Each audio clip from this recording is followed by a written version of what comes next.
Minsan, ew, madungis. Pero masarap. Mwah, ikis. Sexy time na. Sexy Mega! Sa mga yes friend kong hindi na makapag-isip ng maayos. Bakit? Sino ba kasi iniisip mo? Huwag mo nang isipin yon kasi hindi ka naman niya iniisip. Same thing with, wag mo siyang mamiss, hindi ka naman niya namimiss eh. Ano ba? Andaling sabihin. Pero syempre, kapag ka gustong-gusto mo yung tao, mapipigilan mo ba yun? Eh di ba sa buhay na to, ang pag-ibig ang kasama sa mga bagay na napakahirap pigilan. Ka-level yan ng gutom, antok, at syempre feelings. Di ba? Ang hirap pigilan. Pag gutom ka talaga. Pag inaantok ka, mapapapikit ka kahit nasang ka. Minsan kahit nagdadrive kahit bawal yun. O, di ba? At ganun din ang pag-ibig.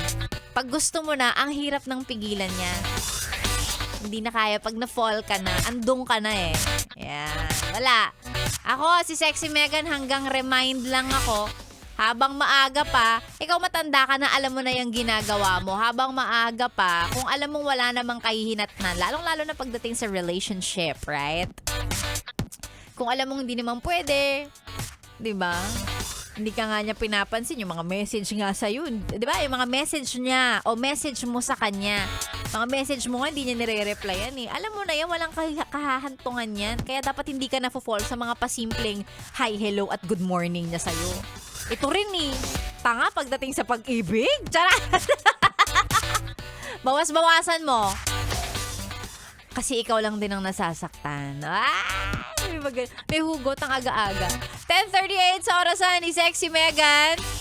Kung hindi ka naman in love, nandun ka sa part ng gutom, nagugutom na, 10:30 pa lang, masyado pang maaga para mag-lunch break, hiyang-hiya naman ako.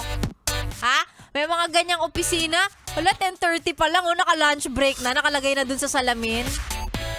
Lunch break, tapos nakapatay ang ilaw. Oy, ang aga pa, mamaya na kumain ha. At para naman sa mga inaantok, dapat hindi ka na pumasok.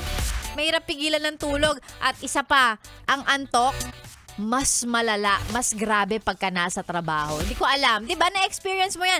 Pag nasa trabaho ka, antok na antok ka, tapos pag uwi mo ng bahay, nawawala. Parang magic. Bawal matulog sa opisina ha. Bawal matulog sa trabaho. Bawal yarn.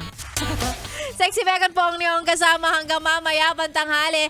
Mamaya ako magbabasa ng mga pa-shoutout.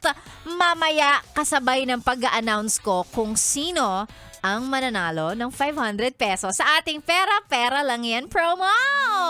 At eto, since nagsimula na yung susunod kong kanta, eto pahabol lang. Kasi sabi ng college classmate ko, sabi niya, ikaw na naman ang pinapakinggan ng Joyride driver na sinakyan ko. Oh, pauwi from Naiya. Hi, Bax. Hi, Monica Marie Ramos. Kung nasa ang lupalop ka at ang iyong Joyride driver na naka Yes FM, ingat kayo pauwi. Ingat-ingat sa mga nasa kalsada, mag-ingat po kayo.